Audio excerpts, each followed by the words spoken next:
morning. This is Shweta, your host for the podcast 360 Degree View from Policy to Practice. And today we have with us Dakshesh Thacker, who is a passionate educator and who has been working in this sector from past many years. Welcome, Dakshesh.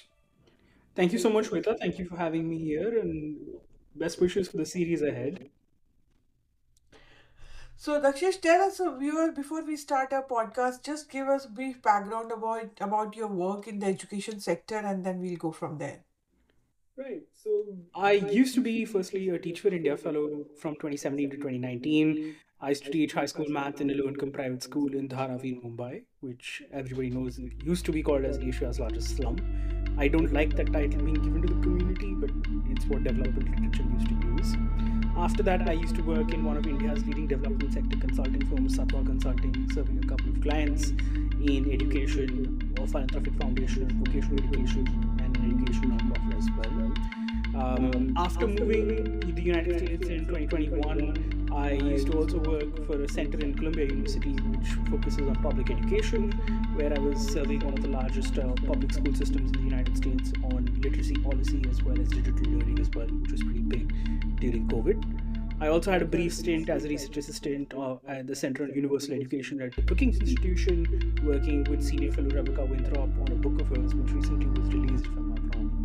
And currently, even though I work largely in the climate and energy space, I do offer some time pro bono to an advanced math program called Mathematics, which helps immigrant students in New York City and New Jersey to prepare for advanced math programs. So I currently help a couple of teachers who teach about 8 to 10 immigrant students in the middle school age group right now. So that's been the journey so far, and I'm happy to speak about some of these experiences in detail as we speak further through this podcast. Thank you, Dakshish. This is quite an extensive and in-depth experience that you have, and the best part is you have worked both in the India sector and now in the US, and you can very well, do a comparative analysis. So let's start the discussion with the first prime question that I have in my mind is that what do you think is the role of a teacher in making students choose STEM career path, and how much teachers contribute to it, and what's the role of teachers training in that?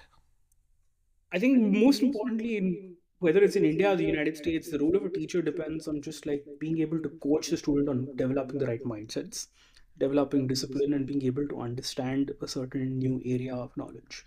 At the end of the day, most of the knowledge that we teach, especially say in high school math, is not really relevant in like day-to-day lives. Like especially unless you take up very specific careers in science and engineering or medicine, where that knowledge will be of use.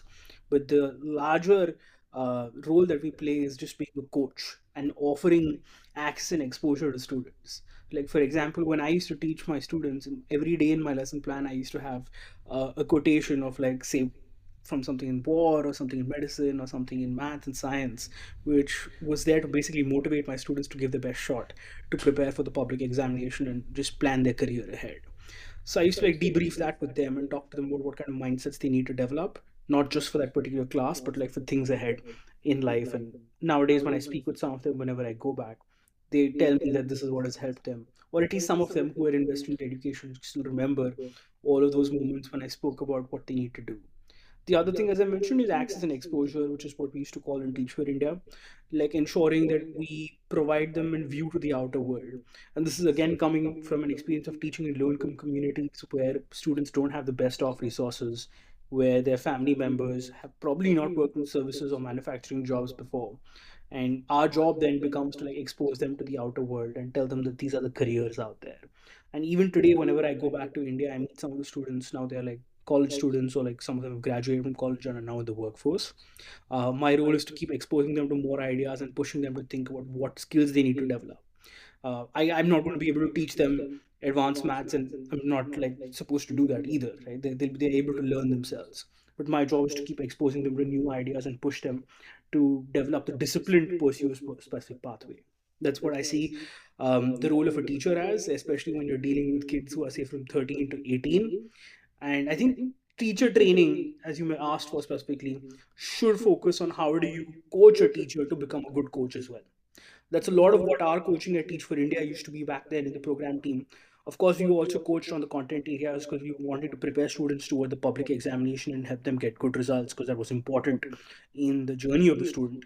But it's also about giving them this mindset coaching and giving them the right access and exposure, and just being very dedicated and just displaying your dedication day in and day out, which instills that sense of discipline in students as well, to be able to excel outside the school after they move out of school as well.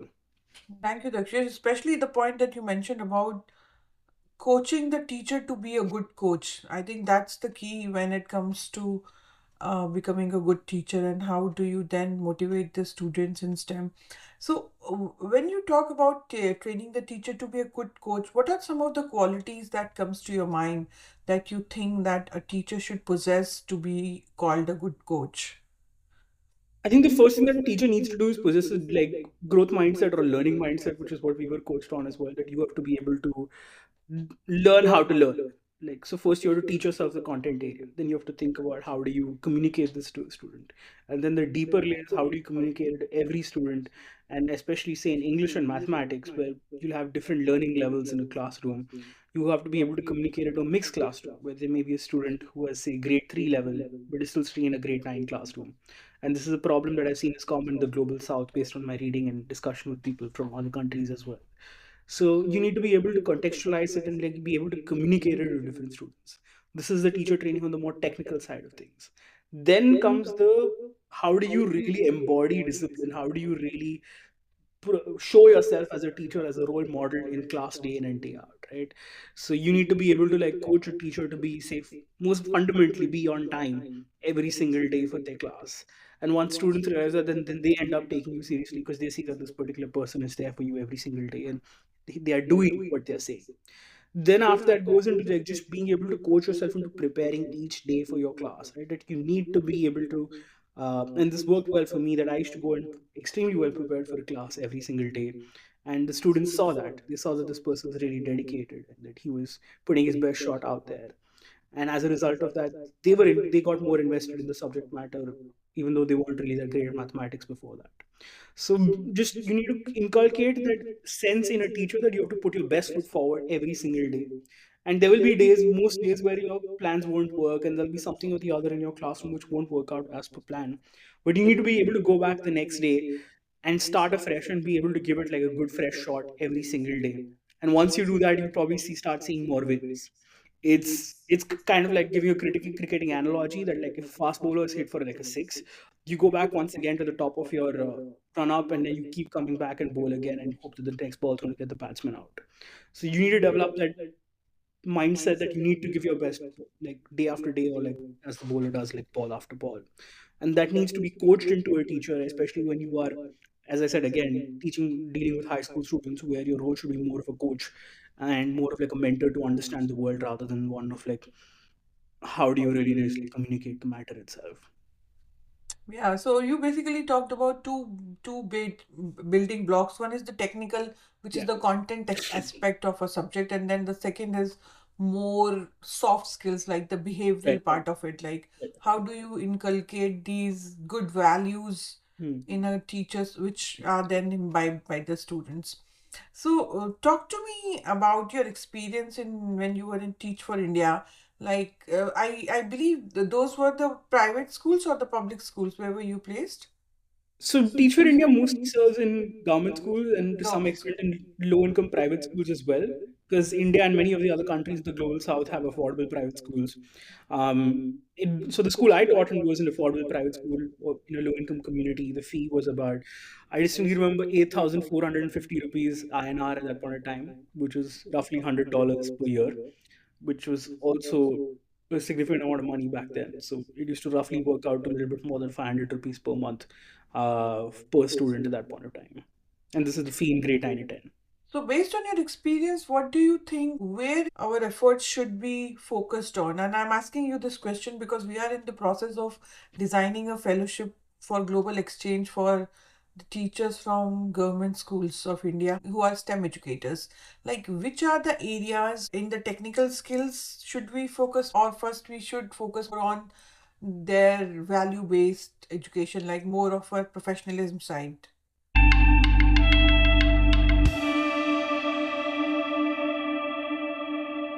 So I think the first thing that needs to be done to make anybody, like whether it's for STEM education or irrespective, is to focus on foundational literacy and numeracy.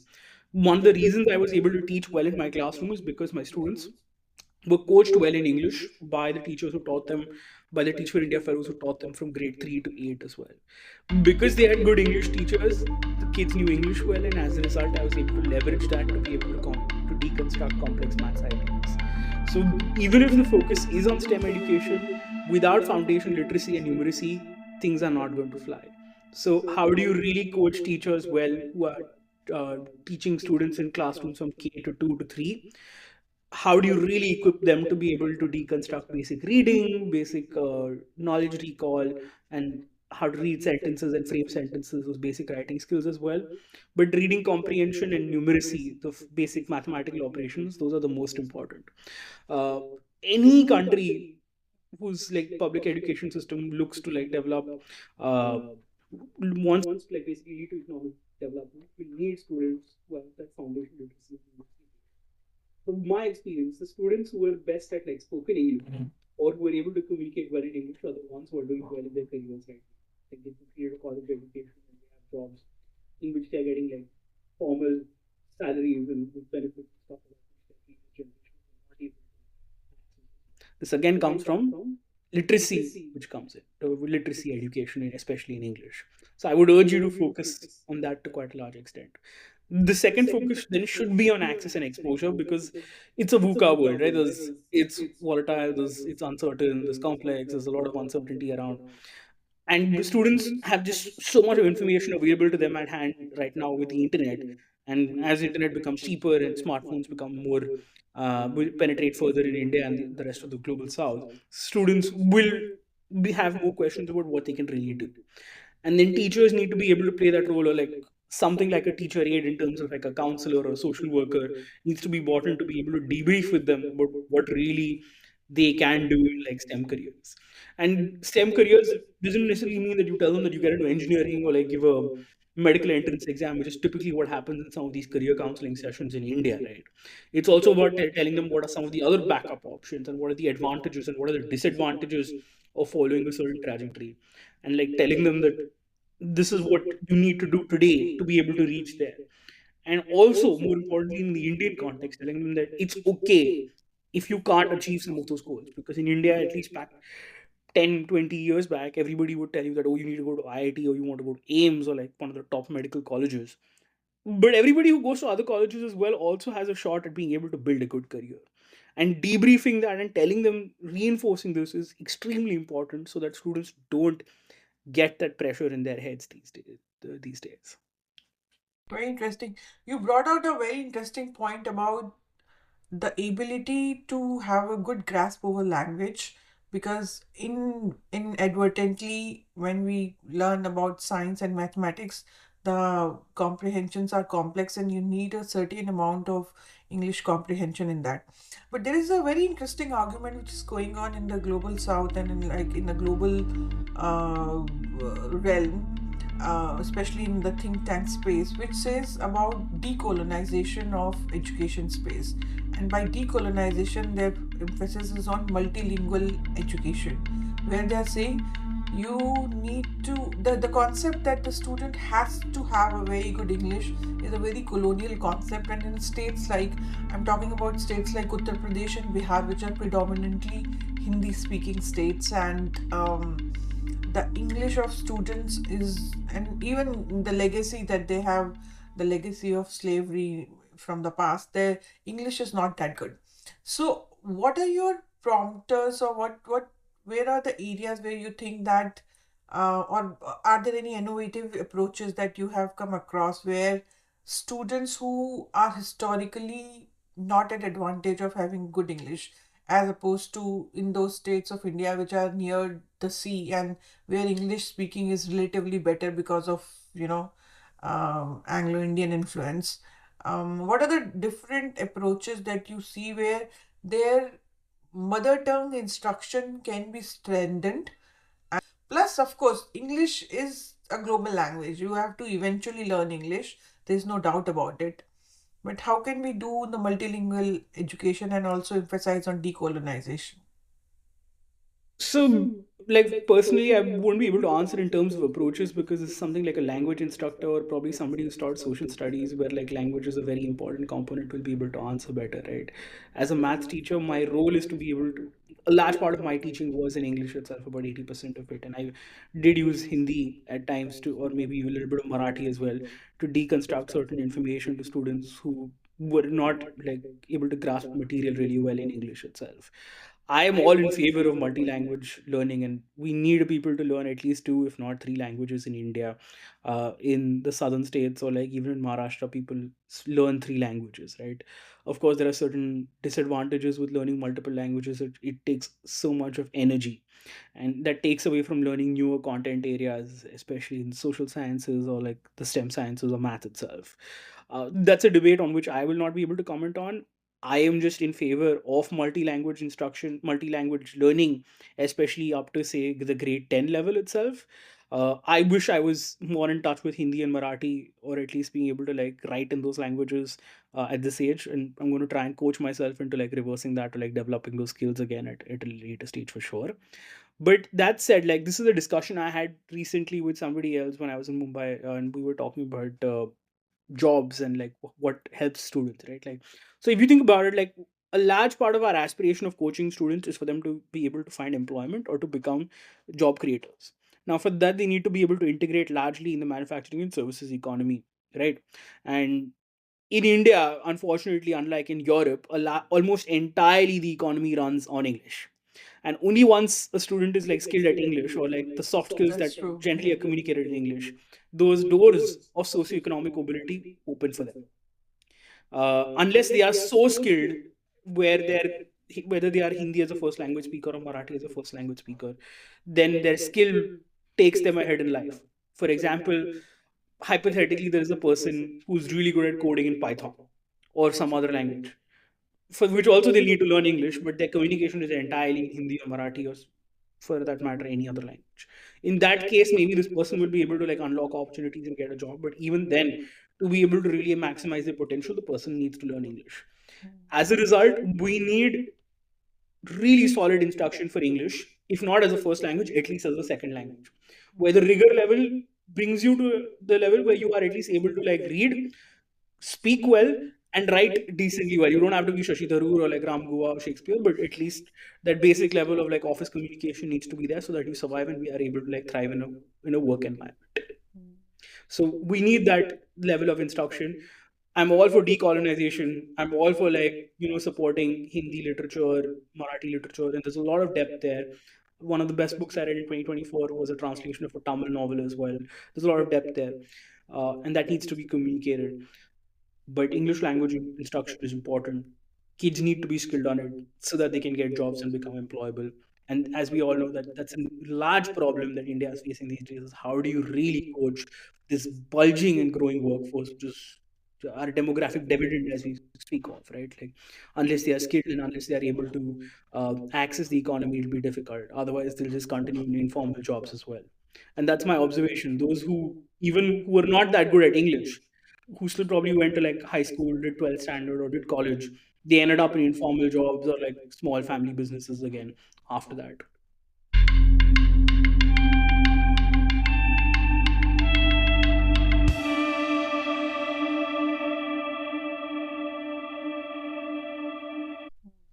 No, that's very interesting that, in a linguistically diverse country like India, you have to have a stronghold on your mother tongue. You have to have a stronghold on Hindi because that's one sort of a national language. And from the demands perspective, like you have to have a stronghold on English because that's where the job is, that's a job requirement, and what ultimately we are going to strive for is like you need to have that language proficiency.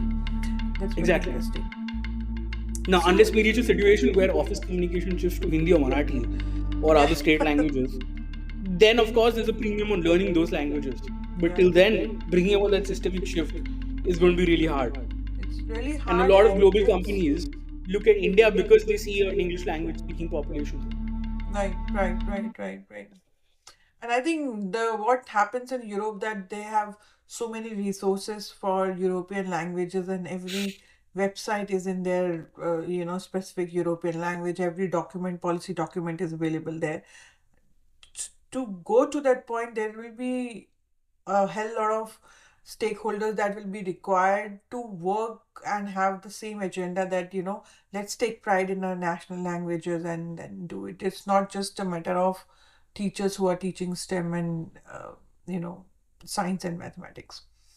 Exactly. Okay, so Dakshesh, you mentioned a few minutes ago about that for the ages 12 to 18 is the most crucial time where the students make these decisions about whether should I take a science stream or should I take into the mathematics stream. And you also mentioned that their exposure to the different kind of jobs that require these subjects is the most one of the most important criteria where they make these decisions.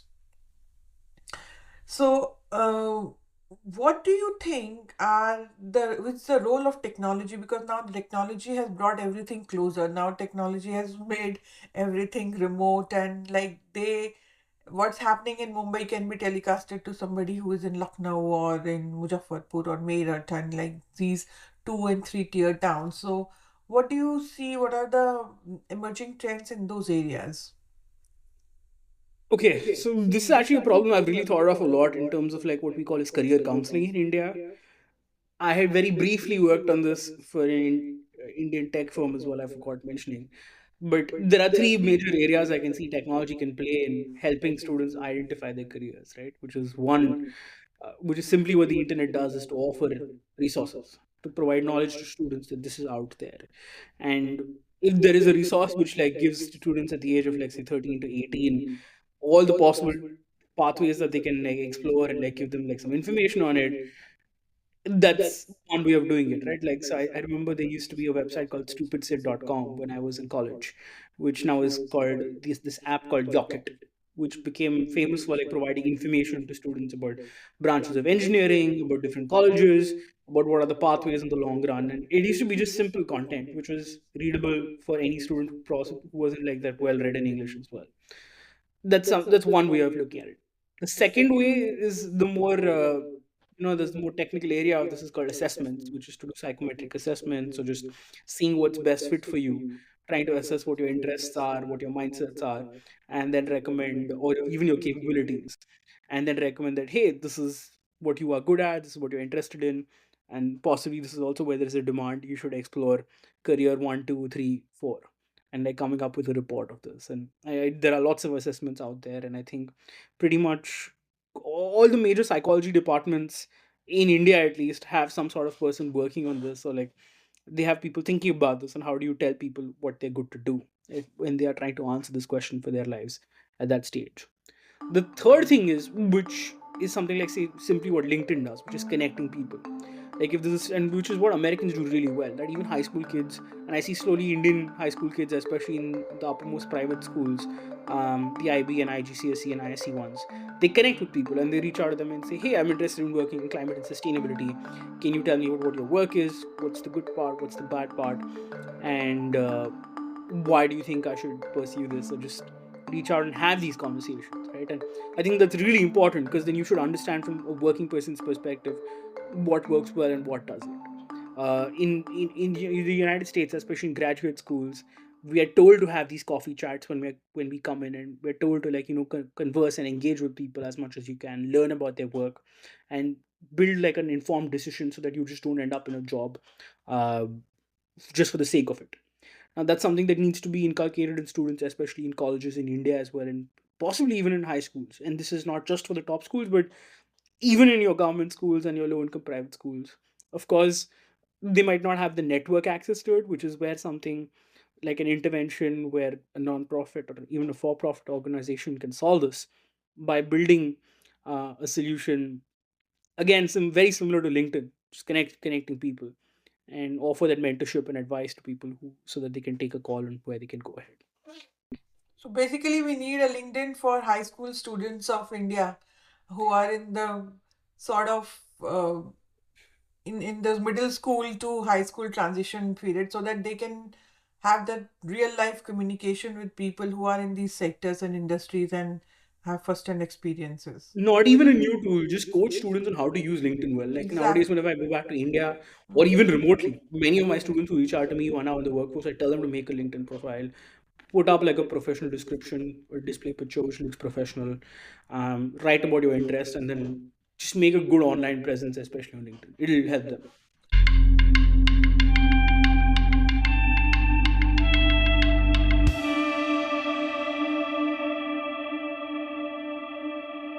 And this brings me to a question like how many teachers are on LinkedIn? Let's before students, if we really see like the digital connectivity, how many teachers, STEM educators are on LinkedIn? That would be very questionable, I think. You're right. It may not be a very high number, especially in India. And of course, Teach for India fellows is a rare specimen. They're not exactly like real teachers in like a low-income private school or in a government school, right? But again, these things can be changed. This can be brought top down. It also depends. It also will change once teaching becomes more aspirational as a career in India rather than as one where I gave 5 government exams and then because I didn't clear all of those 5 exams, the last thing I'll do is become a teacher. So that mindset of like what a teacher really is needs to change. And one of my aspirations in my life is that if I make enough money in my 30s, I'll go back and become a maths teacher in my 40s and try and change how do you really aspire to become a teacher, because that requires some imagination. This brings us to a point where, when we were designing our fellowship, the name of the fellowship is Pehel, and Mm-hmm. Pehel means first initiative. The one question one of the donors asked is like, why exactly are you doing this fellowship? What is that new thing? And our response to that was, we want to restore the respect for teaching profession. And that's That's essentially nice. that you are saying like, did you become a teacher because you wanted to become a teacher, or you became a teacher because you have to do something, and that's where the passion comes into the profession? Again, so I can speak because I was a Teach for India fellow, and that's of course a pathway through a non-profit program which is very well marketed, and Shine Mystery is like a star in marketing, and like everybody should learn from her and how to market the program. And the story sold really well to us.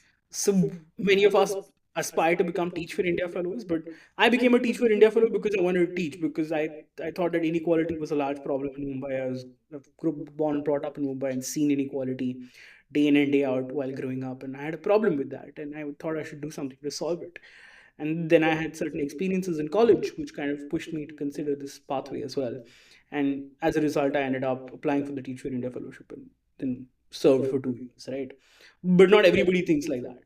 And even in Teach for India, there are some people who come for other reasons as well. That's not for me to speak about right now, but it's not like everybody comes there just for the sake of education. Mm, interesting. So for One the thing I really want to yeah. like say through this podcast is that it's really important to see whether you can source working professionals into the teaching job, right? Like into the Jobs. teaching industry itself. Somebody say who's worked 8 to 10 years, maybe 12 or 15 years in a job, who's seen the real world, either say in accounting, in engineering, in medicine, law, whatever have you, who can then come to a classroom, especially in a high school classroom, and tell students that this is what you need to really do to become a professional 10 or 15 years down the line. Because these people have seen the real world. They are not academic. They know what skills are required. They know what mindsets are required, what soft skills are required. And they should be there. They should be able to coach students then in high school to be able to achieve that in through those 4 or 5 years of high school itself. Interesting. So for the states of Uttar Pradesh and Bihar, do Mhm. you have any insights on based on your work or like the news articles that you read or what comes in the media? What what have been your frustrations, and what do you think how where the resources should go to, because these two states have one of the largest populations in India. The graduation rates are low, the number of students that go into STEM field is also very low. If you Yeah. see in the ranking, it's predominantly the southern states that dominates when it comes to STEM education and STEM careers. So to for India to really achieve sustainable development goals, we cannot forget about these two states. So what have been your frustration points, and if you have more resources, what would you like to do for them? So all of my recommendations are going to be based on secondhand information of perceiving students from those states, what I've read and what I've like learned through the development sector, and just basically through conversations with people who were my classmates or colleagues who came from that state, those states as well, right? So number one, of course, I think as I already mentioned, we need a large focus on foundation literacy and numeracy, and I think kudos to Central Square Foundation. At least in Uttar Pradesh, they're running this program with often to implement Nipun Bharat in partnership with the UP state government. So they really need to double down on foundation literacy and numeracy so that by the time students in not just your public schools but even in your low income private schools reach grade 2 and 3, they are well up on that learning as well, right? The second, I think, is a very important mindset coaching that needs to be done in high schools is to like push students away from government exams. I think that the whole aspiration that oh somebody who's a college graduate should give like UPSC or PCS or like any of the other government exams, SBI PO, is just antithetical to the purpose of economic growth, right? Like you see people spending 5 6 years of their lives in their 20s just giving those exams and not clearing. You're just losing the best years of your life for an aspiration that is sold to you, which is probably 100-year-old story, right? So you need to like coach students to like move away from there. And like people from Bihar are really, really smart. Like uh, I always share this example, and I'm going to do it today as well. Is the story of one of my wingmates and classmates from NIT Suratkal who came from Gaya in Bihar, who largely studied in Hindi and then semi-English medium. And then he came to do electrical engineering in NIT Suratkal and then eventually got a job in City Corp Services. But he's an outlier by his city, his town and Jilla standards. He also learned English while we were at NIT Suratkal by speaking with us and, as he says, by watching English movies. But he put in that effort to be able to coach himself. So he's a star story, which I always tell people and motivate them to like push yourself to grow at every possible age. So you need to develop those mindsets in like a large number of people so that they don't get caught into this whole government exam system, right? Like something along those lines. That's the second one. Third thing, when I may get some flack for saying this, but and this is not just true for UP Bihar, but I think pretty much for all states, maybe a little bit more in northern India in general, is for gender sensitivity to be brought into like men. You need to coach students from kindergarten, especially men. I mean boys, or like babies, they are at that age, in respecting women. And that starts at kindergarten.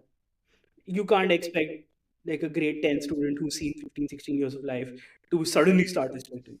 It needs to be inculcated through reading, through debate, through discussion, and teachers will play a huge role in integrating gender sensitivity in the next generation of students as well, especially um, in parts of India where you see that crime against women is a lot more. Women economic empowerment metrics are not the highest there, especially. And I think you need to have some sort of like a gender officer at like the Zilla Parishad level who visits schools and coaches teachers and like sits with them and tells them how do you really integrate gender sensitivity in your instruction in classrooms every day. Similarly, I think we need to be able to integrate sustainability and understanding of climate and environment a lot more. And again, that consciousness needs to be brought in from kindergarten itself and not just like teaching environmental education and science in grade 8, 9, and 10. It's too late by then. And especially if you want to bring about deep behavioral changes in society, you need to catch them very young. And I think that, again, you need some sort of intervention on sustainability and climate consciousness. And this is not true for UPBR, but for like all states in general.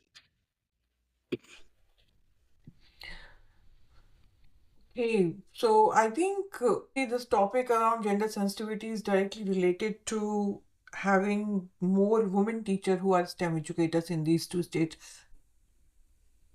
What has been your experience, and what do you think are the challenges in recruiting good teachers? Because recently, after the Ninth Pay Commission, the the salaries have been good, but still there has been challenges in recruiting good teachers. What do you think are the challenges, and what can be done at systemic level? So, I mean, firstly, I'm glad that the Ninth Pay Commission has recommended higher salaries. That's definitely one important thing. What should be also considered is like what's the growth, or what's the growth trajectory for a teacher itself, right? Like in terms of monetary compensation, in terms of benefits, It's not just about the money that you're paying a teacher at time X, right? It's also a lot of physical work. Teachers tend to fall sick, especially when they work in classrooms where they don't have the best of facilities, right? So you need better health care for them. So the benefits aspect also needs to be considered, and I'm not sure of what Ninth Pay Commission recommends, but I'm sure somebody or the other is aware of that problem and knows that public school teachers and even low income private school teachers should be given some sort of support for this matter, right? That's one. Second, I think we need really strong, good PR, right? Like our best teachers, their stories need to be told. Like their stories of success and what they do for their students need to be like out there so that people aspire to become teachers. Like for example, I'll tell you, I have this cousin who's a banker in London. His belief is that those who become teachers are those who can't do anything else in their life because he never had any really good teachers when he was in school. And this is typically what a lot of people who work in certain professions believe. Now, this is a very problematic view, and one way of changing that is to have very strong PR and narratives around what the role of a teacher is in terms of shaping society. Now, I know that traditionally in India, the role of a guru and like the role of a guru in a child's life or a person's life in shaping their life is a very strong one and that used to be there, but it needs to be retold in a modern way, right? Like it needs to be out there in your social media, it needs to be out there in your face as much as possible for you to be able to really understand that the role of a teacher and respect what they do and the hard work that goes into it. And I think it's also about incentivizing the right talent to do this work. I think there's this movie in which Amitabh Bachchan plays a teacher. I think it's called Arakshan or something like that, where he says, very colloquially, he says something like India should have India teaching services or something like that as a way of incentivizing the best talent. But we need really good talent to come in, which is not just people who are doing this because it's the last career option, but who are seeing this as like like a trajectory, and that will come when they have money, they have benefits, they have that environment in which they are promised growth. And I think there's a lot that can be learned from some of the school systems, say especially in Finland, in Canada, Singapore, where teachers are given a lot more respect and how they drive society itself, and that needs to be inculcated and like taught at like that needs to be like communicated to all graduates in the coming years so that they see this as a particular viable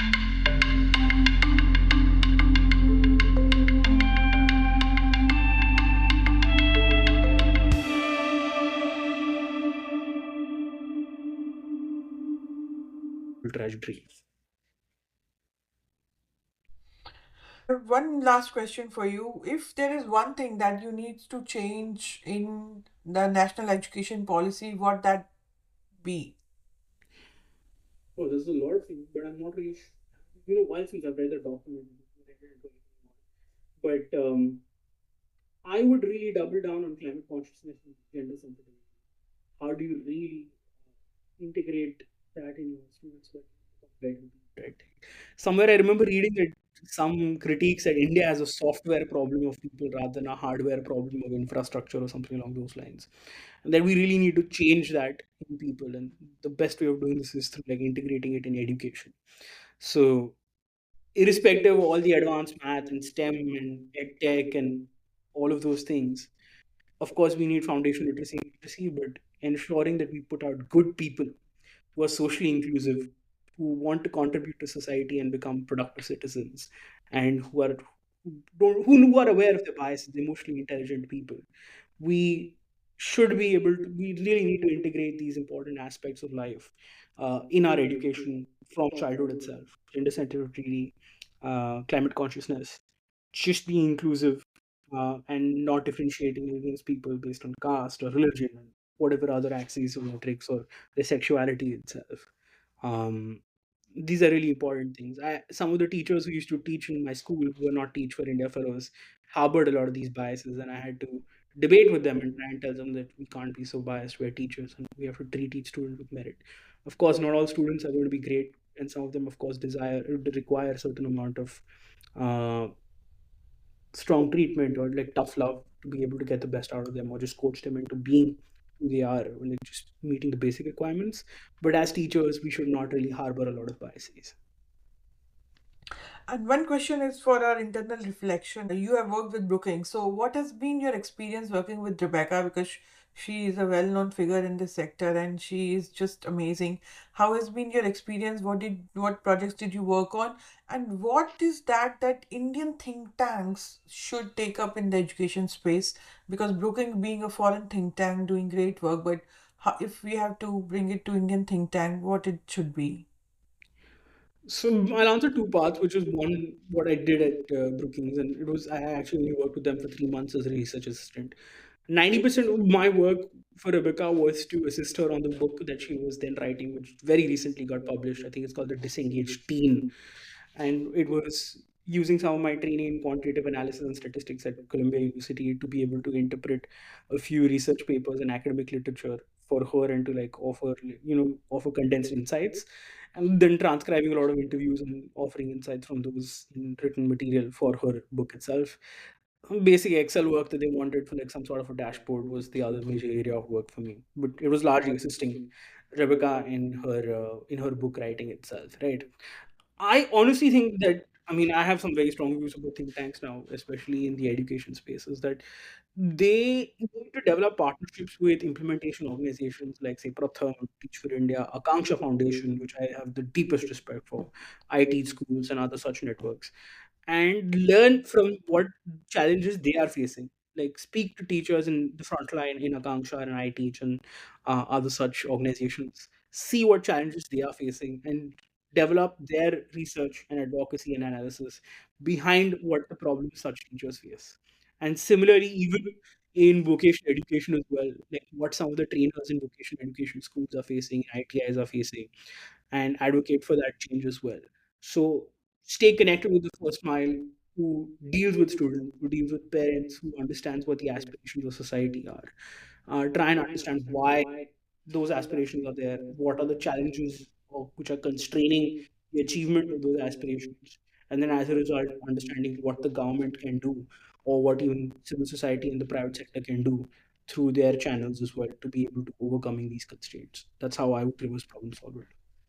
Like the end should not be publishing a report or like writing X number of papers, but using that to be able to inform, say, stakeholders in the government or the private sector, pushing conversations. It's about the dialogue that you can create around it, or like influencing action, say, with a nonprofit who's working in the implementation side, or by influencing a certain philanthropist or any sort of donor or like an international agency putting money to be able to act on what you are publishing. It's about influencing action rather than the number of papers, in my opinion. Thank you so much, Dakshesh. It has been a very interesting conversation. Are there Yeah. any questions that is still boggling in your mind? There's a lot, but I mean, that's in different areas of things. These days, I think more about climate and sustainability. So that's my current area of work, more in education. Yeah, I mean, I was just reading this interesting article about Olympiad education in India and how students in Olympiads in India are doing much better than they used to be earlier, which is a really good thing. And I think it should be like it should be studied about how many of these students come from low income communities, because there will be a lot of students who come from backgrounds where they can't access resources, but they'll be really good at advanced math and science, and they can't fulfill their potential. And governments should do something to be able to fulfill their potential. I know it's a very small audience, in fact, there are a lot more projects or like initiatives where the government would want to put their money, but this is something that needs to be considered as well. So for sustainability, there, of course, there are going to be a lot of funding which is going to come to in COP28. COP again for decarbonization and carbon connect. You need a lot of workforce from the green economy and the blue economy, and it's all depends on STEM education. And they have to have these critical thinking skills, the 21st century skills, and is there a national mandate that's happening to bring more STEM students into the blue economy and the green economy, or how do you see this the sustainability agenda getting broken down into small actionable steps? I'm not sure of a national mandate. I mean, I'm not somebody sitting in Delhi the whole time, and neither am I in DC. I just know that there's a lot of literature out there which says that green jobs are going to grow, green jobs are the, like the future, or like you need green skills in your day-to-day jobs in the future, in the coming years, so on and so forth. yes, as you said, that there is a requirement for training, critical thinking, communication, collaboration, creativity, all those 8 C's I think are really important, which is like which you need to integrate in your high school education or middle school education itself onwards. But there are specific content areas or like knowledge pieces which become more and more relevant as you want a more sustainable economy, which becomes more relevant, like say more at a college or like grad school level.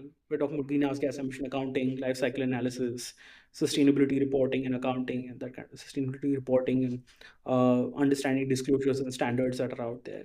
Of course, there's a lot more that can be spoken about from especially the energy side about modeling and stuff. But again, these are very technical areas which fall in the purview of college education and beyond.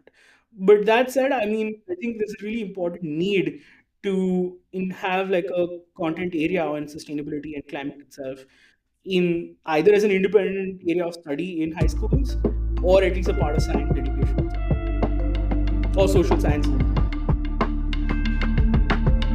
Right. So I'm sure there are so many questions that are still, waiting for the answers. And I think a conversation like these are important, where we understand how the world is shaping and how teachers training remains an important component of STEM education. And I hope your insights and experiences will be really valuable for us to shape the Pahel Fellowship. Any questions do you have before we close out this session? No, thank you. Thank you so much for inviting me. I was really happy to speak about all these things after a very long time. As I said, don't work so much in education, so it's really uh, a good throwback for me to like, think about those times and answer some of the questions that you put forward there as well. Thank you so much, Dakshesh, and hope we'll be in touch and we'll invite you again for more in depth interview. Absolutely, absolutely. Thank you so much. Thank you. Bye.